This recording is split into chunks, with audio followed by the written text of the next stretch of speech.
3 coups d'État militaires en l'espace de 4 mois, dans la même région, et tous dans des pays anciennes colonies de la France. Et 2 des putschs se sont faits alors que l'armée française était sur le territoire. Assurément, il se passe quelque chose d'inhabituel dans l'ancien précaré français. Plus inhabituel encore, le soutien populaire dont ces putschistes ont à chaque fois bénéficié. Hormis celui du Tchad, où après l'assassinat du maréchal Idriss Déby Itno, le fils a repris le flambeau au mépris de toute règle constitutionnelle, avec le fort appui, le quitus de Paris, tous les autres ont bénéficié d'un soutien populaire remarquable. Contrairement à ce à quoi on avait assisté jusque-là, c'est la population qui, aussitôt, descend dans la rue pour apporter son soutien à la soldatesque, aux putschistes. Une nouvelle donne qui, évidemment, interroge les observateurs internationaux qui ont du mal à comprendre ce retournement des masses pourtant avides, acquis aux principes démocratiques. Au Mali et au Burkina Faso, les coups d'État militaires semblent moins contestés que la présence française. Certains pensent même que la prise de pouvoir par les militaires est un gage de retour à la souveraineté. Entendez-le. Les sanctions de la CEDEAO contre le Mali ont été vécues comme ayant été pilotées par la France. Les peuples du Sahel veulent se libérer d'un lien de subordination avec la France. Au-delà des condamnations de principe qui accompagnent ces sorties des soldats, qui renversent les régimes élus, au-delà de l'indignation qu'elles suscitent, de la peur qu'elles installent, il est peut-être venu le moment de dépasser les commentaires sur les conséquences pour étudier les causes réelles de cette escalade des militaires. Cette fois-ci, les choses semblent avoir changé, puisque par le passé, on était habitué à des putschs organisés ou suscités par Paris, avec quelquefois des mercenaires du genre Bob Denard aux commandes. Mais ce coup-ci, Paris semble bien largué, surprise. Au Mali, les forces françaises n'ont pas vu venir les putschs contre Ibeka. Les officiers qui les ont perpétrés n'ont pas sollicité leur feu vert pour mener leurs opérations. C'étaient des officiers carrément et ouvertement hostiles à la stratégie de lutte contre le terrorisme menée dans leur pays. Des officiers donc pas acquis à la France et le rôle qu'elle joue dans leur pays.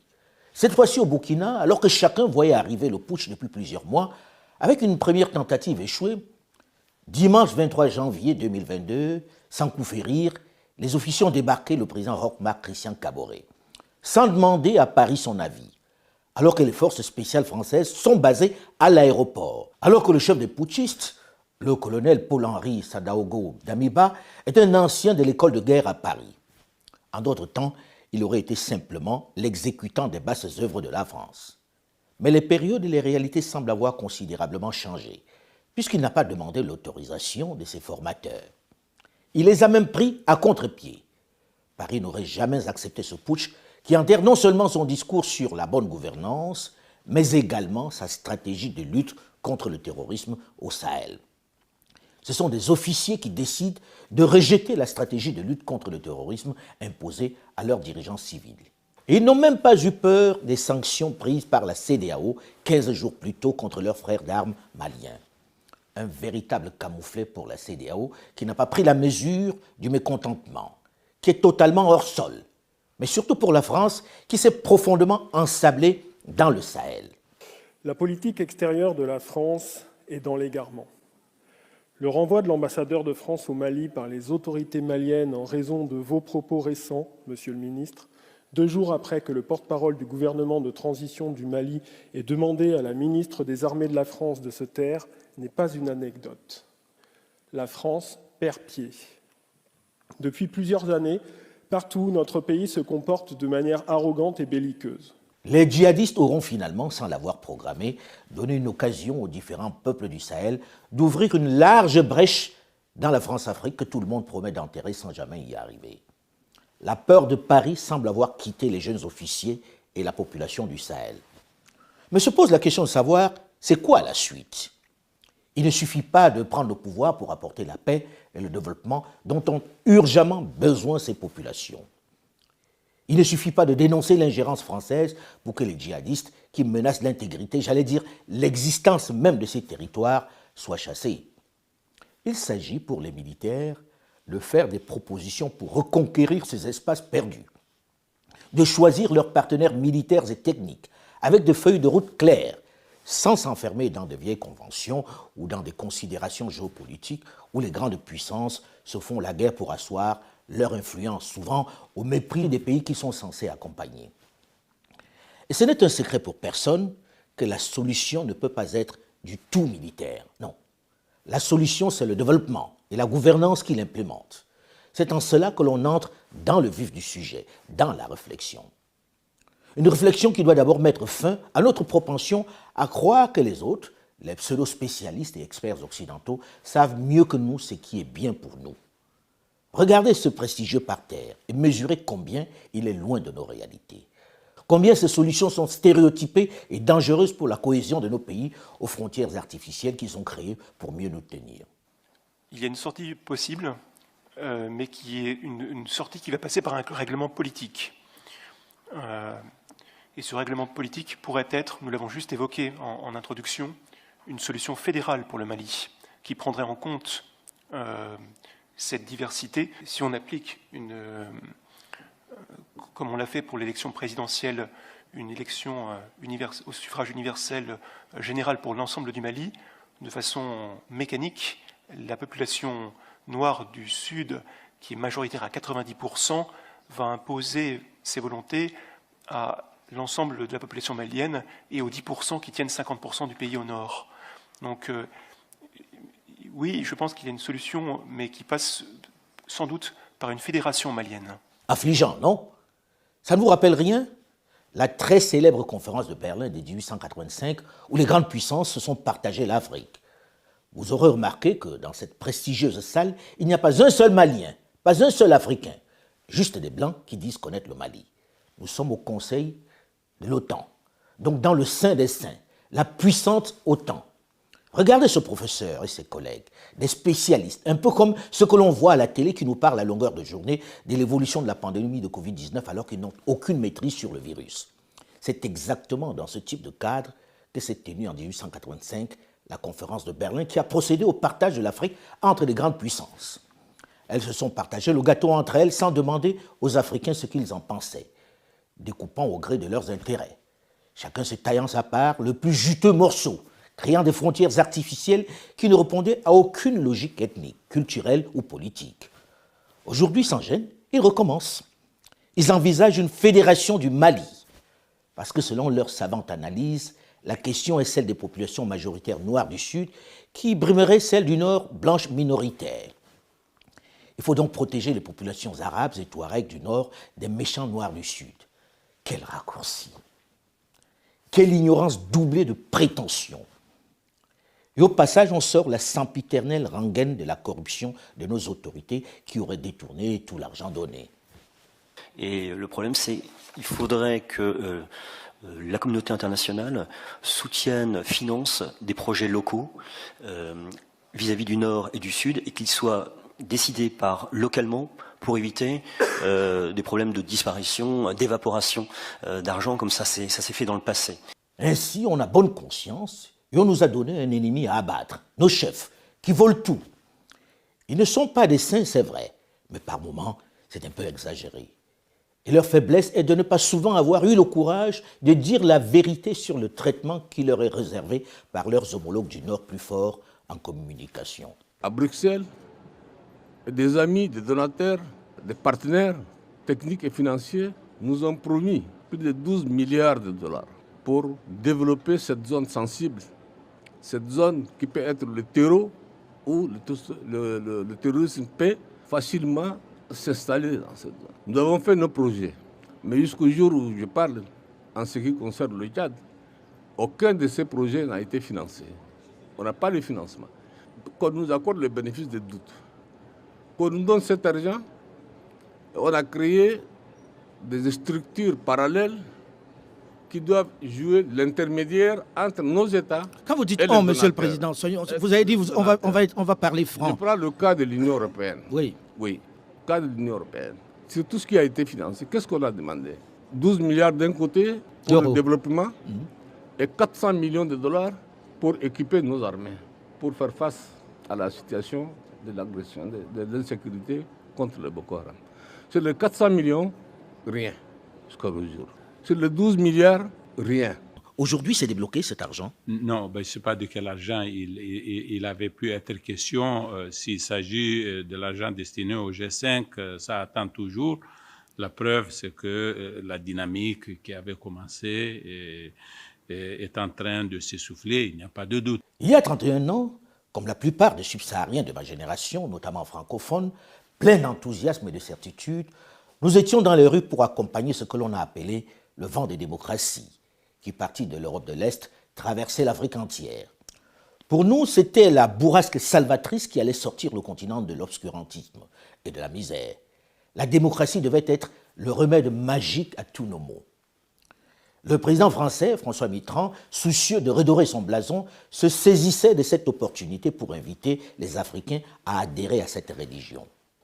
C'est évident que cette aide traditionnelle, déjà ancienne, sera plus tiède en face de régimes qui se comporteraient de façon autoritaire sans accepter l'évolution vers la démocratie, et qu'elle sera enthousiaste vers ceux qui franchiront ce pas avec courage et autant qu'il leur sera possible. Pour que s'installe cette nouvelle religion, cette urgente démocratie, il fallait absolument faire partir les anciens, les tout-puissants pères fondateurs hérités des indépendances, ceux que la veille on nous demandait de célébrer, ceux que l'on soutenait depuis l'accession à la souveraineté internationale malgré leur incurie et leur violence. Les grands timoniers, pères fondateurs, ceux qui pendant plusieurs décennies étaient les modèles à suivre. Désormais, c'était eux la source de tous nos malheurs et de notre retard. Nous avions à présent un ennemi intérieur à chasser. À partir de cet instant, le parti unique tant vanté était à bannir. L'heure était à l'instauration de la démocratie décrétée à la bolle, le multipartisme. Le maître d'hier avait aussi réussi à garder la bride à travers cette nouvelle idéologie qu'il pilotait. Il nous dictait insidieusement ce que nous devions faire, ce qui était bon pour nous. Et nous y avons adhéré. Et dans ce combat, beaucoup de jeunes et de moins jeunes y ont laissé leur vie. On y a adhéré comme on entre en religion, sans trop chercher à comprendre. Heureux les pauvres en esprit. Toute personne qui s'y opposait ou traînait à se convertir était systématiquement balayée. Comme le général Boussa Traoré du Mali, le général Mathieu Kérékou du Bénin étant tombé quelques mois plus tôt. La bourrasque a emporté, entre autres, le président Denis Sassou Nguesso du Congo, Mobutu Sese Seko du Zaïre, pour ne citer que cela. Bref, le paysage politique s'est vu modifié. Désormais, on entrait dans l'ère des élections tous azimuts. Élections présidentielles tous les 5 ans, élections législatives au même rythme, élections municipales à la même cadence, pour ne citer que ces rendez-vous. Quelques 30 ans plus tard, après des dizaines d'élections démocratiques et quelques dizaines de dirigeants neufs, quel bilan? De nombreuses nations africaines ont adopté des textes très démocratiques, presque toujours calqués sur les modèles occidentaux, notamment ceux de l'ancienne métropole, ceux de l'ancien colonisateur qui leur a si généreusement prescrit ce remède. Elles organisent régulièrement, à grands frais, des élections comme l'impose le système. Mais les conditions de vie des populations ont-elles changé? Rien n'est moins sûr. De nombreux partis politiques, très souvent à base ethnique, sont apparus, avec des dirigeants très souvent plus véreux, plus corrompus que ceux qu'ils ont bousculés et remplacés. Quelques intellectuels, disons plutôt des diplômés, ont parfois remplacé dans des palais plus cossus les pères fondateurs d'hier. Ils se sont souvent servis des ambiguïtés du système électoral lorsqu'ils ne les ont pas façonnés sur mesure pour se maintenir au pouvoir le plus longtemps possible. L'achat des votes a remplacé la pression qu'exerçait naguère le parti unique sur le citoyen. Aux yeux du monde, l'Afrique est en train d'évoluer, puisqu'elle a adopté des textes dits démocratiques. Ses dirigeants sont devenus fréquentables. Certains se targuant même à voix haute d'être les meilleurs élèves de Paris. Mais dans la réalité, lorsque l'on regarde les chiffres et les indices de développement, la population s'est paupérisée. Les jeunes sont désenchantés. La crise est de plus en plus aiguë. Les écoles qui autrefois offraient vermifuges, vaccins et autres comprimés de Nivaquine ressemblent à des écuries mal entretenues où le maître, les enseignants impuissants sont devenus des gardiens d'enfants et leur souffre-douleur. Bref, la situation économique et sociale s'est détériorée presque partout.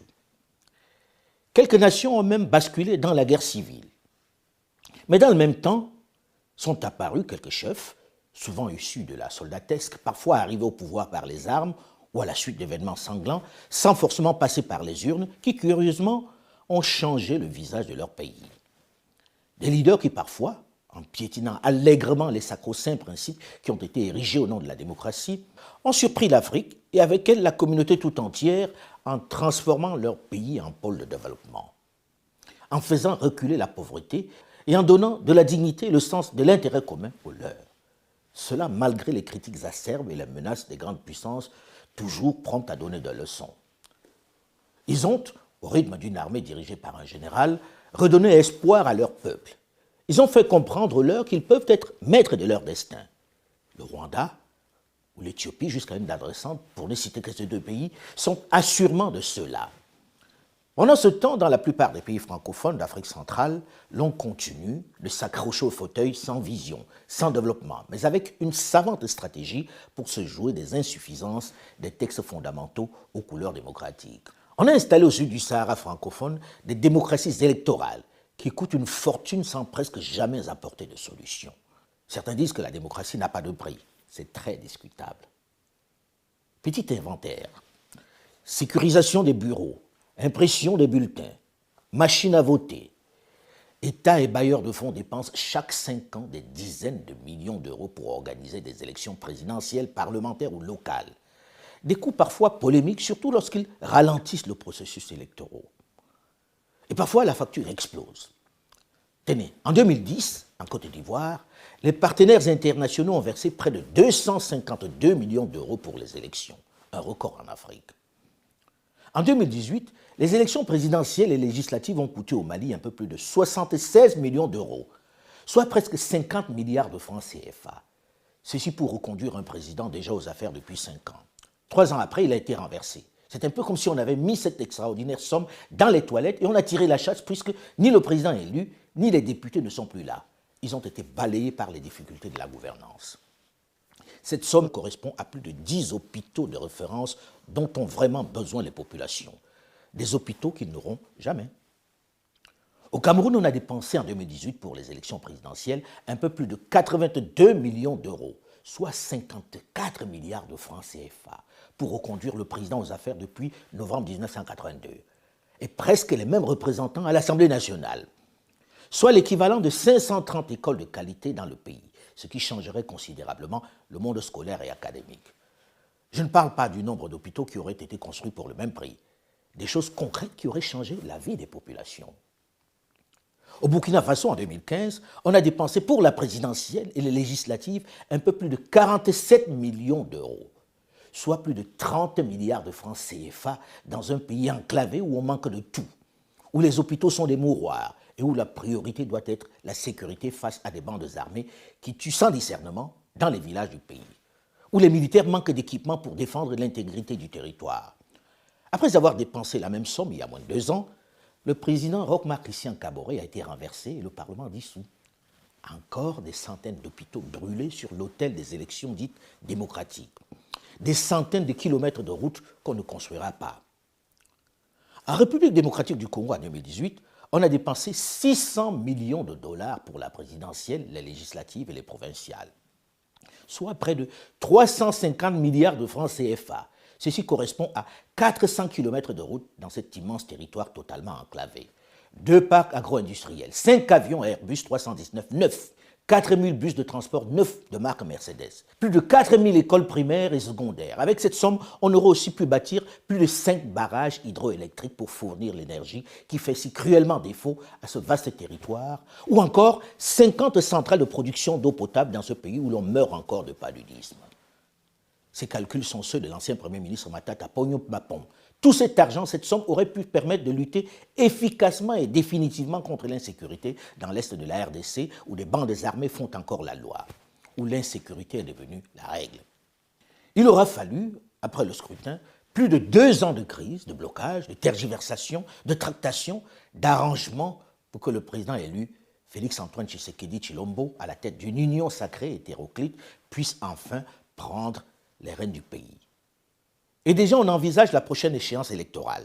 L'année prochaine, en juin 2023, il faudra encore débourser 500 millions de dollars pour les élections. Lorsque l'on fait l'inventaire de tous ces scrutins, il y a moins de 10% d'alternance. En gros, les mêmes remportent leur siège. On vote donc presque pour rien. Une tragique comédie. À quoi ça sert de dépenser 500 millions de dollars pour financer un simulacre d'élection dont on connaît les résultats à l'avance et qui en plus vont diviser les populations et très souvent entraîner des violences? Ceci pose avec acuité, avec violence, j'allais dire, la problématique, le fameux dilemme entre la démocratie et le développement. Question que certains intellectuels un peu rapidement, pleins de certitudes, balaient d'un revers de la main. J'arrête là cet inventaire pour ne pas vous déprimer avec le gâchis que l'on perd chaque année sans garantie d'alternance et qui très souvent se termine en crise, en contestation, en division du pays, en guerre civile. Devant toutes ces ratés, ces échecs, je m'interroge. Avons-nous, au début de la décennie 90, mené le bon combat? Est-ce bien de cette démocratie dont le continent a urgemment besoin? Son salut ne passe-t-il pas, contrairement à la réflexion de Barack Obama, par des hommes forts? La doctrine nécessaire n'est-elle pas celle qui promeut le développement? Je n'ai pas de réponse, Je n'ai pas de réponse définitive. Je m'interroge tout simplement. J'avoue que je n'ai pas de réponse et je ne pense pas être détenteur d'une quelconque vérité. Et je sais que ce type de réflexion peut susciter une critique acerbe, la colère des nombreux diplômés qui l'ont adopté comme on entre en religion. Je peux le comprendre et intégrer leur opposition. Mais dans l'absolu, n'est-ce pas du débat d'idées dont nous avons besoin urgemment aujourd'hui? N'est-ce pas urgent de penser par nous-mêmes, de choisir ce qui correspond mieux à nos aspirations? Le moment de s'interroger sur le mot d'idoine de gouvernement dont a besoin le continent noir n'est-il pas venu? Peut-être devons-nous enfin oser faire la critique intelligente de cette démocratie importée, imposée. Et si c'était de là que naissait un nouveau système mieux adapté à nos réalités, à nos peuples?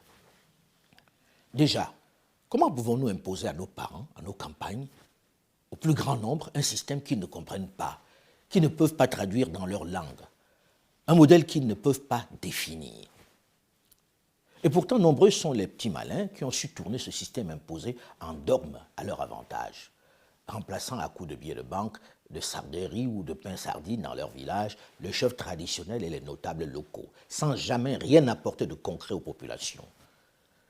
Des élus qui ne retrouvent le chemin de leur circonscription qu'au moment des élections, qui traitent leurs administrés comme du bétail électoral et ne leur rendent jamais de compte, avec à chaque fois les mêmes rengaines sur l'urgence démocratique, sur ses vertus. Pendant ce temps, on a fait des chefs traditionnels, gardiens de la tradition, des commis d'administration, à qui on accorde de maigres subsides à partir du moment où ils restent dociles au régime en place. Certains ont même rejoint le parti au pouvoir, les chefs. Comparaison n'est pas raison, dit-on, mais peut-être qu'on doit sortir du fétichisme des mots pour regarder d'autres modèles. Et si on regardait autour de nous ceux qui étaient à notre niveau il y a 50 ans, ceux qui accusaient le même retard de développement et qui n'ont pas été sous la pression du modèle qu'on nous a imposé. Tenez, ils sont des milliers, les Africains, qui désormais prennent le chemin des Émirats arabes unis. C'est devenu l'Eldorado, le modèle que l'on montre. Il y a 50 ans, voici à quoi ressemblaient les Émirats arabes unis. Un bout de désert qui ne donnait envie à personne d'y aller, sauf bien sûr les autochtones, les bédouins du désert. Le plus important immeuble ici était celui-là. Il ne dépassait pas 7 étages. Souvenez-vous que le golfe Persique ne prend son indépendance qu'en 1971, soit plus de 11 ans après l'immense majorité des pays africains. C'était il y a 50 ans. 50 ans plus tard, voici Dubaï. Dubaï est devenu l'un des lieux forts du monde. Ils ont maîtrisé l'eau dans ce pays qui en manquait tant. Peuple du désert, en quelques années, ils ont purifié la mer. Ils ont transformé les dunes de sable en jardins. La planète les montre en exemple. Ils affirment la fierté d'un peuple longtemps soumis au colonialisme. Les Émirats attirent les investisseurs du monde entier. Une telle réalisation ne peut s'expliquer que par le seul fait de l'argent, mais par une vision. Ceci ne peut s'expliquer autrement que par le leadership d'un homme, par la vision d'un homme. Et ça ne s'achète pas avec de l'argent. Ce n'est pas venu d'ailleurs. On ne peut pas accomplir de telles choses, des choses aussi grandioses, si l'on n'aime pas d'abord son peuple, si l'on ne veut pas lui offrir le meilleur, avec un système de santé des plus modernes, des plus généreux pour son peuple, avec un système d'éducation des plus adaptés, avec des infrastructures des plus sophistiquées, des aéroports futuristes, avec un modèle de sécurité qui protège ses populations. Qui en bénéficie? Ces populations. Ces visionnaires, peut-on dire qu'ils ne veillent pas sur les droits de leurs compatriotes? Peut-on les accuser de saigner leur peuple? Oui, bien sûr, tout n'est peut-être pas parfait dans ce monde. Mais les populations semblent bien plus heureuses, mieux traitées que dans l'immense majorité de nos nations du sud du Sahara et même de nombreux pays occidentaux. Ce qui a d'ailleurs amené la presse occidentale à changer de ton avec les Émirats arabes unis. On les accueille dans les palais des grandes puissances avec tous les égards. On leur déroule à chaque fois le tapis rouge. Ils imposent leur volonté et personne ne leur parle de démocratisation. Personne ne leur donne des leçons pour gérer leur pays. On est plus pressé de leur vendre des avions, de signer avec eux des contrats. On n'est jamais contrariant avec eux, jamais. Tout ceci est d'abord l'œuvre, la vision du cheikh Rachid, père de l'indépendance de Dubaï, qui est mort en 1990. Mohamed Al-Rachid Al Maktoum est aujourd'hui le monarque de Dubaï. Même si la crise financière de 2009 l'a profondément touché, Dubaï reste un modèle. Cette famille est pourtant aux affaires depuis le début.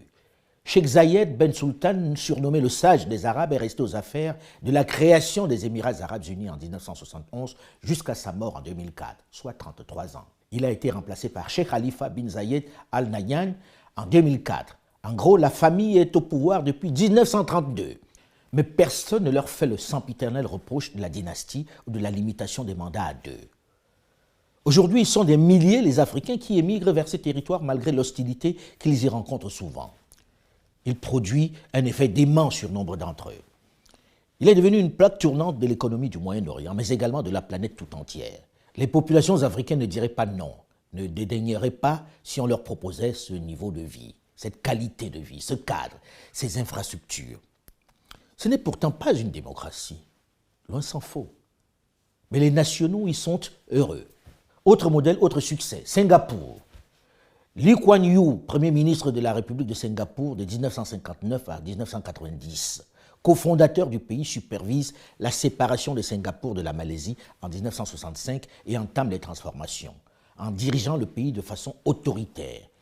Il transforme Singapour d'un pays avant-post-colonial, sous-développé et pauvre, sans ressources naturelles, en un pays avec une des économies les plus florissantes de toute la planète. Sous son autorité, Singapour va poursuivre une politique de croissance par l'investissement rendu possible, tenez-vous bien, par l'épargne forcée des ménages. Difficile de convaincre un jeune Africain qui n'a pas le droit de connaître ce développement, que ce n'est pas pour lui. Tous sont admiratifs de ce prodigieux développement et malgré la distance qui le sépare de l'Afrique, ils sont de plus en plus nombreux à s'aventurer jusqu'ici à Singapour. Personne ne mentionne le fait que la même personne soit restée aux affaires près de 50 ans. Ce dont on se souvient, c'est la transformation de son pays en un Eldorado. On pourra en dire autant de quelques nations qui ont choisi d'autres voies, d'autres modes de gouvernance et qui ont obtenu des résultats remarquables.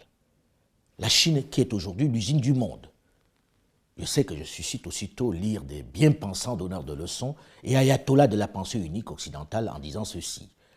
Mais regardez le nombre d'Africains qui, par désespoir, sont des milliers à choisir de s'exiler en Chine, malgré la xénophobie, le rejet qu'ils y rencontrent. Ils seraient bien heureux, dans leur pays d'origine, où on vote régulièrement, d'avoir les mêmes infrastructures et le même cadre de vie, pour ne serait-ce que se débrouiller à nourrir leur famille sur place. Ma conviction du moment est certainement discutable, c'est vrai. Mais à choisir entre un monarque éclairé qui m'aide à retrouver ma dignité, qui m'offre de l'espoir, me permet de me soigner, et un démocrate qui organise régulièrement des élections dans des mouroirs en offrant à sa jeunesse le choix de prendre la Méditerranée ou se suicider dans le Sahara, je me soumets au monarque éclairé, sans hésiter. Le fétichisme de l'élection et des 2 mandats qui animent tous les jours les débats politiques doivent être interrogés. La jeunesse doit arrêter d'être des éponges absorbent tout, comme nous l'avons été pour s'inventer son modèle. Les règles qui s'appliquent ailleurs ne sont pas forcément compatibles dans un environnement qui n'est pas adapté. Elles doivent tenir compte des us et coutumes, des spécificités propres à nos sociétés.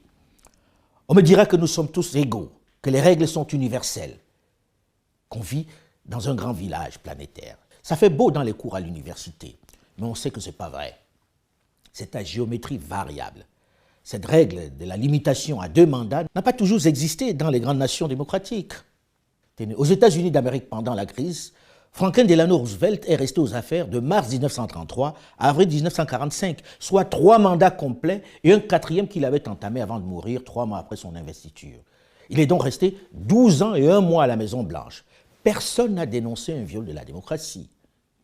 Margaret Thatcher a été Premier ministre de Grande-Bretagne pendant 11 ans, sans discontinuer.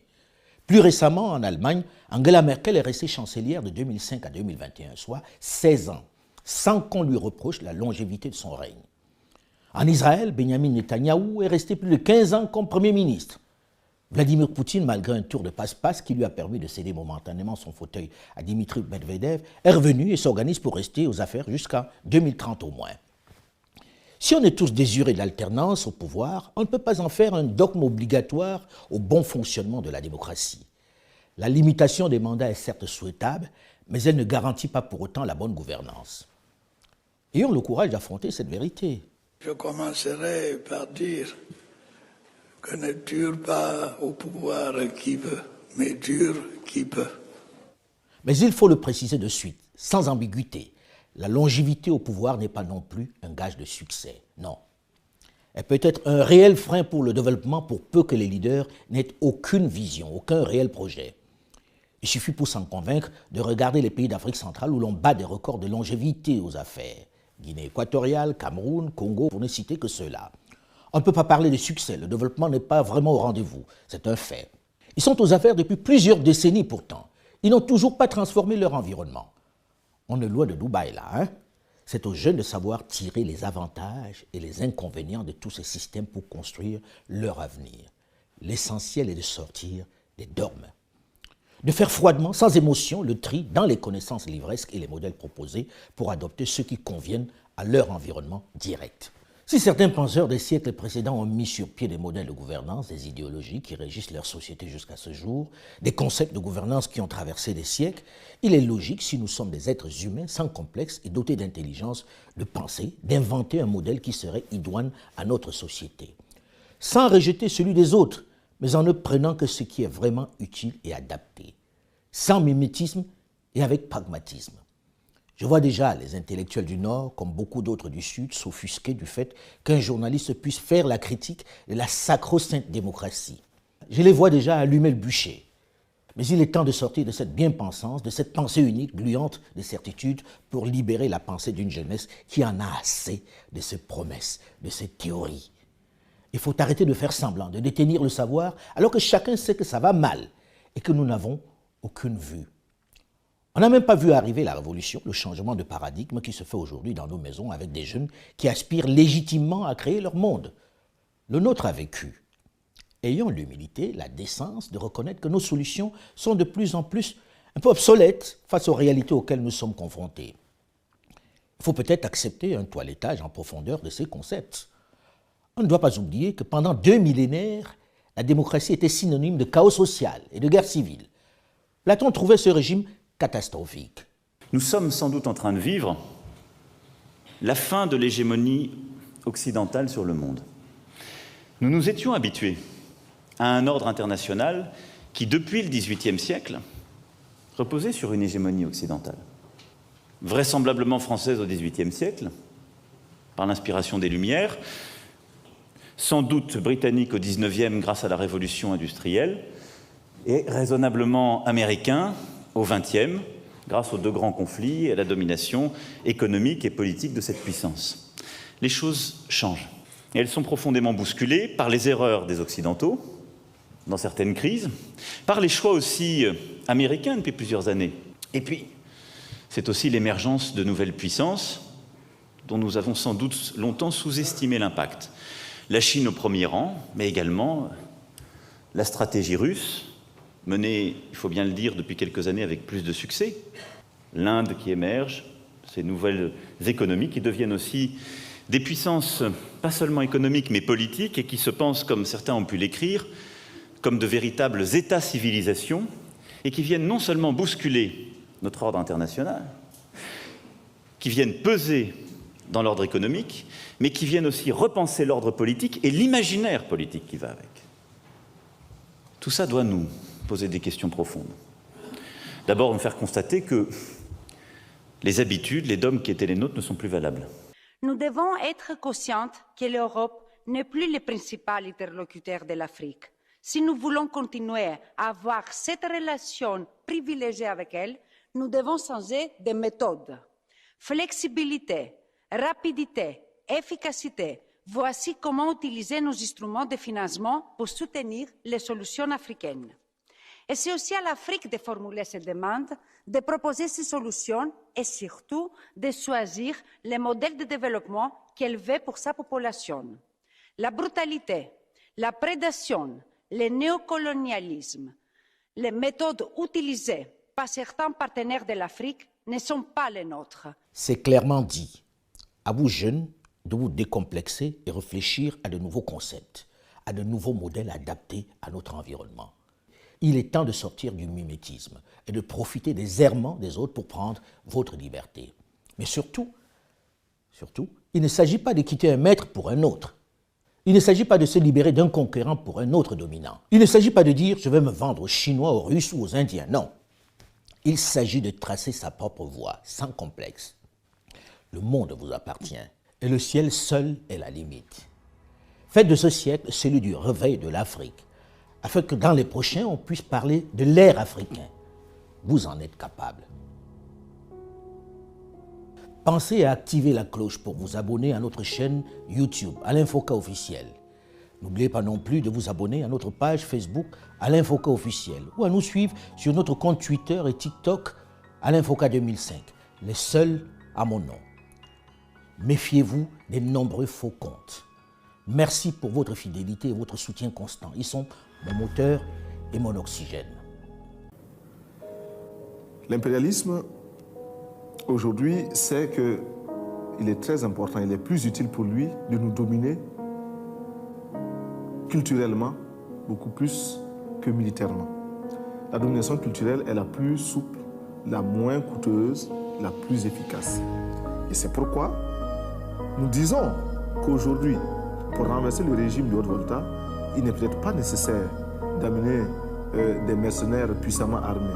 Il suffit simplement d'interdire l'importation du champagne ou du rouge à lèvres, je ne sais pas, ou des vernis à ongles. Cela suffit à nous renverser.